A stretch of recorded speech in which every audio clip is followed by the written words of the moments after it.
disconnected.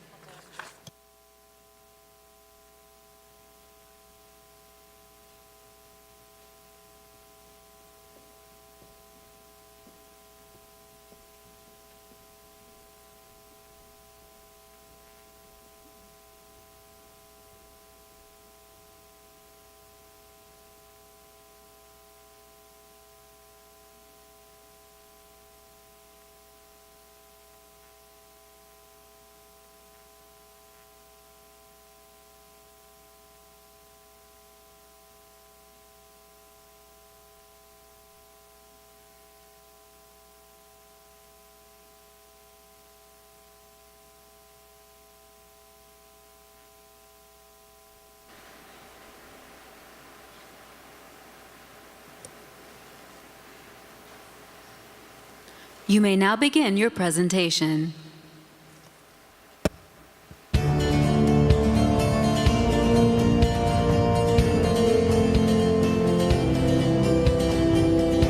I want to know if you believe it's possible that students can change the world. We live in a world of opportunity, of potential, a world of goals. We live in a world of gaps. You're here today because you know that goals are not enough. Ideas are not enough. These gaps are closed in hard-fought inches, success achieved in hard-earned moments. You have it right there in front of you on your judging sheets. Needs assessments, using entrepreneurial action, measuring outcomes. Which team checked the most boxes? Which team best followed the template? Is that it? Is that the burning question that over 70 teams of students are here to answer today? I think that you're here today in this place, in this moment, because you believe it is possible for students to create true impact and close real gaps. But what does that look like? And what does that take? Just how do you convert an idea into impact? Today, we're taking you on a deep dive into our La Sierra University Enactus team. No fluff, no unverified claims, no taking credit for the work of others, and no overly idealistic projections. Instead, the gaps we identify, the solutions we develop, and the true impact we achieve. Our story is not one of easily realized success. It is the story of what happens when students challenge themselves to reach their full potential, when we push for other students around the world to reach theirs. Our story begins with a simple question. What does a student need in order to succeed in their education? Well, if we examine the outputs of NGOs and charities over the past half-century, it's classrooms, desks, computers, and uniforms, all important, but is it enough? New data from UNESCO shows that 617 million children and adolescents worldwide are not reaching minimal proficiency levels in reading and mathematics. The UN has called this specific issue a learning crisis and a threat to the achievement of multiple sustainable development goals. One might assume that this gap can be closed by constructing more schools and reducing the barriers between a child and a classroom. But there's something else in the data that is important to note here. 2 out of every 3 of those students around the world not reaching proficiency levels, they're already attending school. Something else is contributing to this gap. Our team operates year-round, developing projects across 4 categories in our local and global communities. This year, we started 4 new projects and continued strengthening our existing operations in California and India. With proper support and plans in place for our other projects this year, we made the decision as a team to focus our greatest efforts on gap-closing solutions for the completion of United Nations Sustainable Development Goal number 4. This goal is based on the understanding that obtaining a quality education is the foundation to creating sustainable development. In addition to improving quality of life, access to inclusive education can equip people with the tools required to develop innovative solutions to the world's greatest problems. Achieving this goal can serve as a catalyst we need to complete all others. So where do we start? Where would you start? I suspect most of you here today are familiar with the concept of root cause analysis.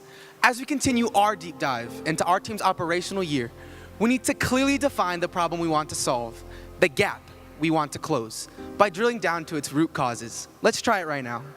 I want you to meet Tijon Brown and DeAndre Elliott. Both are students currently attending Penwood High School in Jamaica.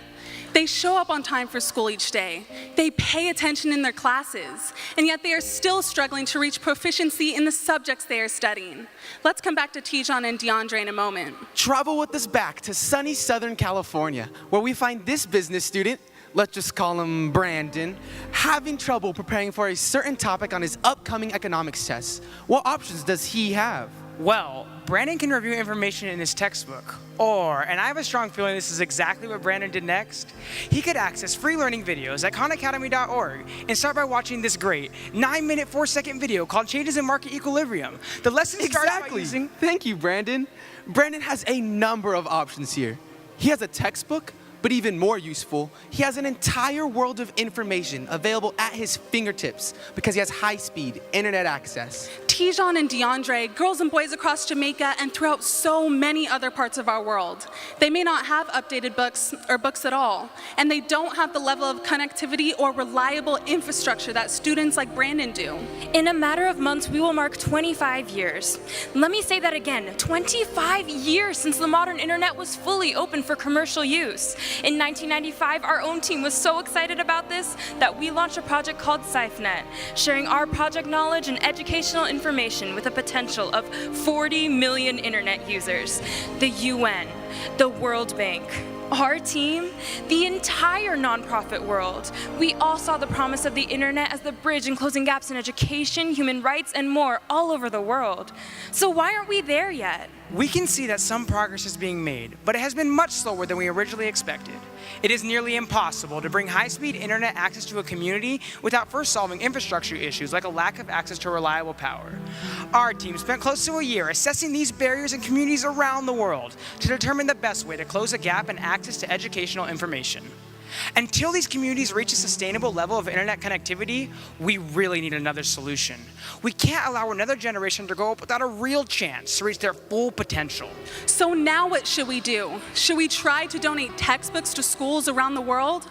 The cost of sustaining that model and providing enough books each year would be astronomical. We need something else.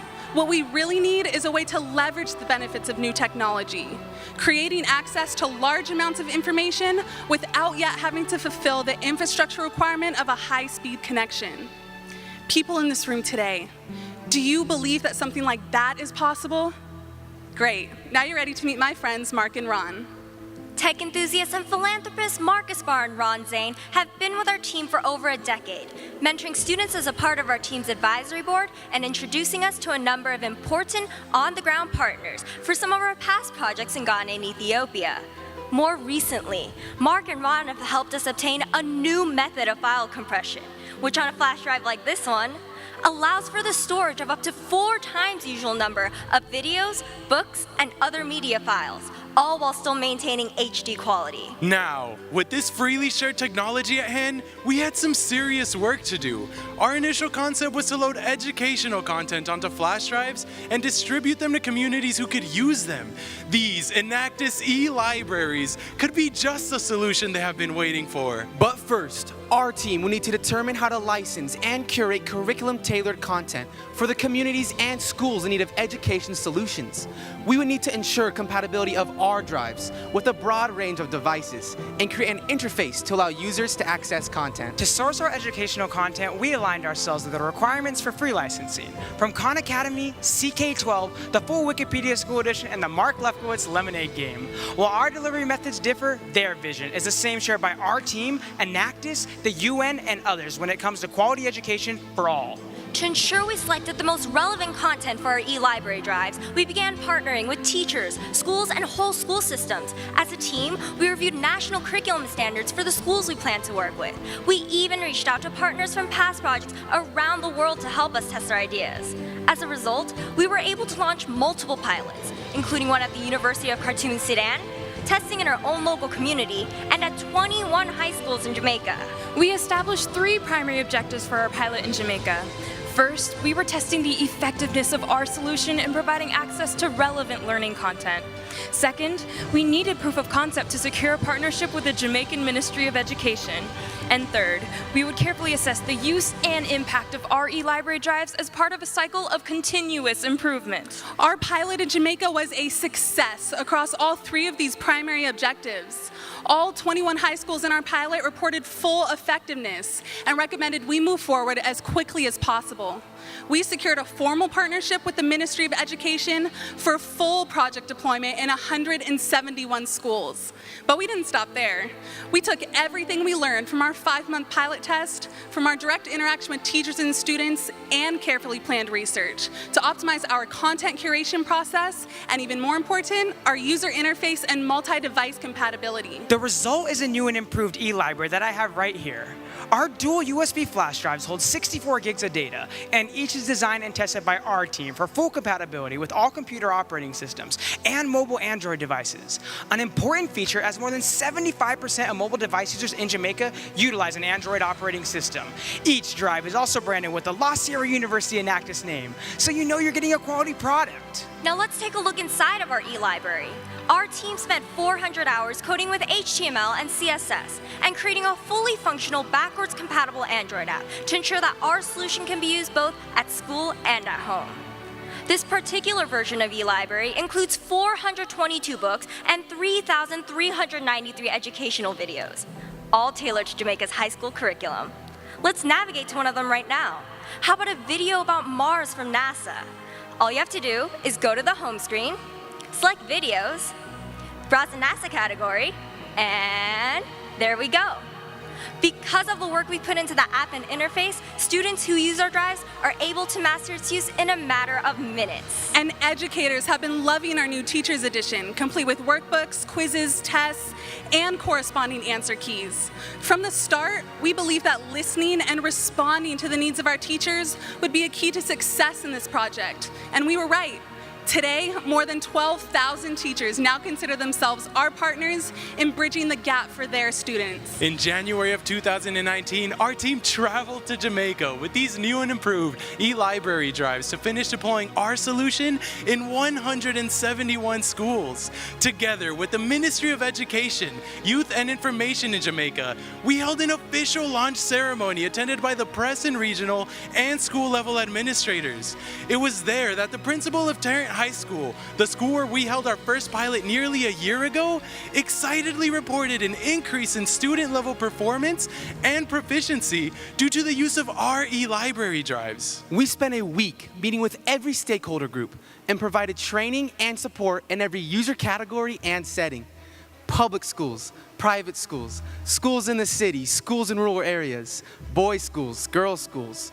While at one of the first schools on our list, the power went out, but we didn't need it. We plugged our e-library drives into their Android tablets and gave the students a hands-on experience of our solution in action. Schools that had been a part of our original pilot group were already taking things to the next level by making e-library content readily available on their computer systems, integrating it into assignments and in-class discussions, and even using it to help train their teachers. One school had even opened a new e-library lab to allow students to freely use the drives at any time of the day. Our team established multiple methods of gathering feedback, assessing the effectiveness of the e-library, and maintaining a focus on continuous improvement. First, we personally communicate and gather information at the individual school level. More than 75 improvements to our e-library drives have been made as a result of direct feedback from teachers and students. Second, schools continue to participate in our assessment survey. And third, through our partnership with the Ministry of Education, we will receive annual access and reporting results on nationwide standardized testing and proficiency trends linked to e-library usage. After 5 months of pilot programming and 4 months of full deployment across the island, over 200,000 students and 12,000 teachers have benefited from e-library access. Over 87% of students reported that the e-library helped improve their learning, and over 93% would recommend e-library usage to their classmates.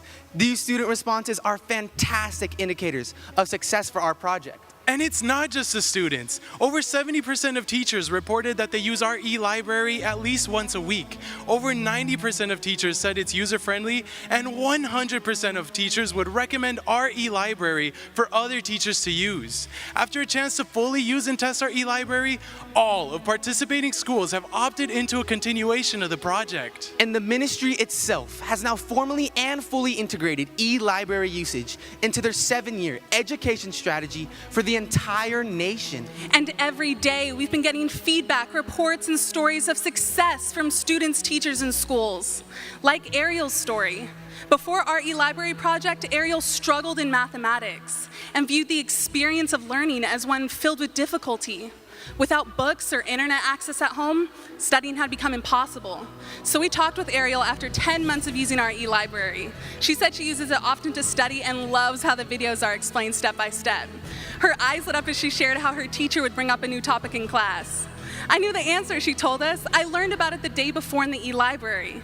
Ariel's love for learning had been restored. To her, learning was no longer viewed as a difficulty, but rather as an opportunity. Our e-library deployment in Jamaica has been a tremendous success. Our model is replicable, it's scalable, and it's the most sustainable solution until we can finally fulfill the promise of internet access across the globe. The validation of our results and effective partnerships in Jamaica have led to our team receiving formal requests from schools and communities in 9 countries. Many organizations which have spent years building schools, training teachers, setting up computer labs, or sending laptops and tablets, all without fully achieving their objective, they see our e-library as a highly cost-effective business-to-business solution. That is where our continued scale and sustainability comes from as we expand the impact of e-library to further close the gap in access to quality education.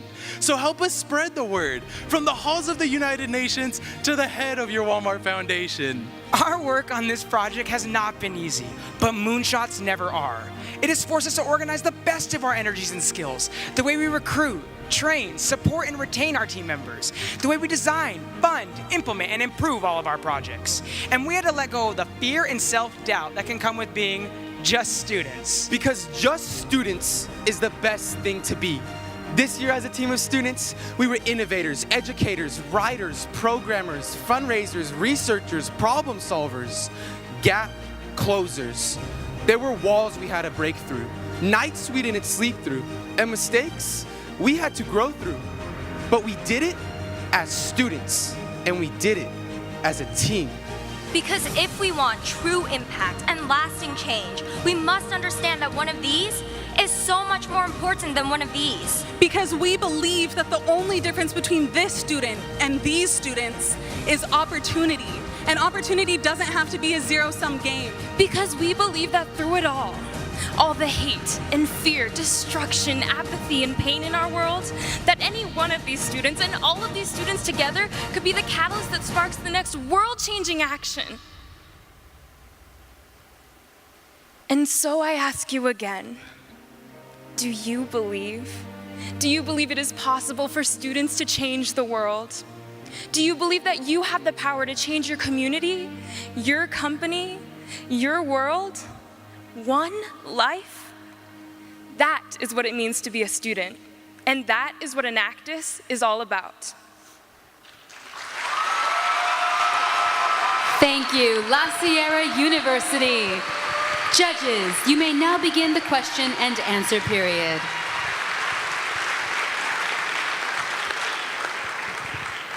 Hi, you mentioned mistakes just then. What was your biggest mistake that you as a team made this year, and what was done about that?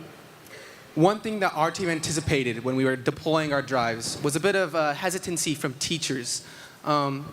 Imagine you're a teacher and a new group is coming with new technology, new education. I think you might have a fear that maybe they're there to replace you, maybe to take your job. I think some of those teachers had that fear.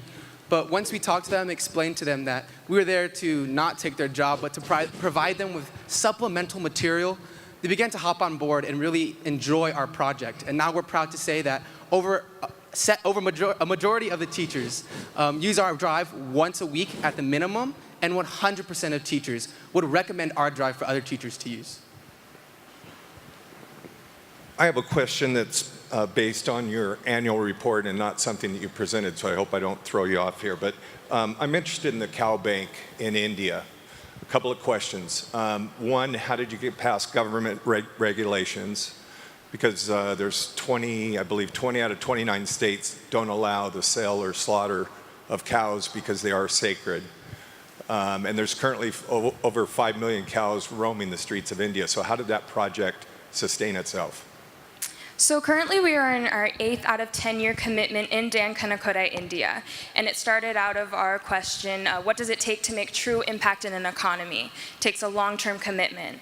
So our Cowbake project in India was started as a skills training program because before they only had one option to get income.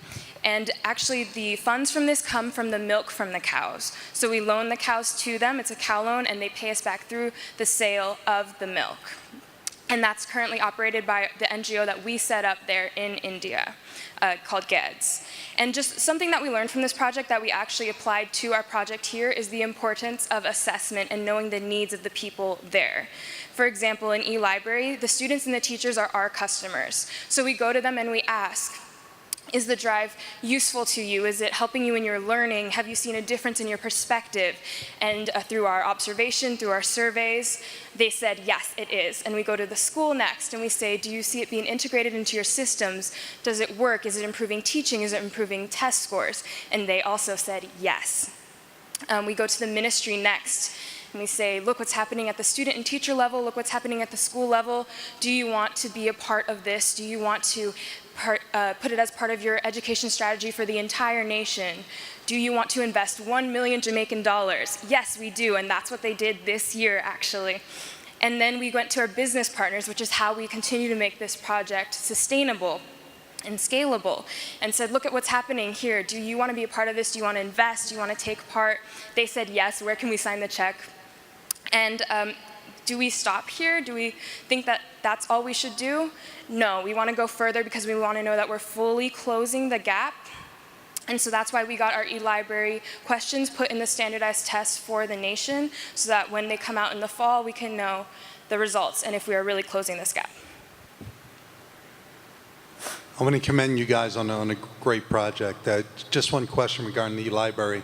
How often does the eLibrary get changed out? Is it annually? Is it every couple of years? What's the budgets for the various countries that struggle with this, and how do you manage that? So I can address the recycling part of the project. Our content on the drives are relevant for up to 4 years. And because we're getting constant feedback from the schools and the teachers and the students, we can begin curating content as soon as they give us feedback. And before we even did a full deployment, we had the ministry and the teachers meet together to decide what curriculum they wanted on the drives, what felt most easily integratable into their systems. That's in regards to the recycling. And in regards to the budget, just this year, our drives per unit cost were $11.20. We've already made an agreement with our drive distributors that if we were to purchase in bulk, it would be $8.50 per drive. My question's on eLibrary, and you did a good job of outlining your revenue and expenditures, but the business model that you're applying to this, is this going to generate revenue on its own in the future to sustain it and not rely on the seed money that you've already gotten? Yes, now that we're in our 3rd year of our 10-year commitment to eLibrary, we're in the growth question and phase. answer time has expired. Judges, please join me in thanking the Enactus team from La Sierra University.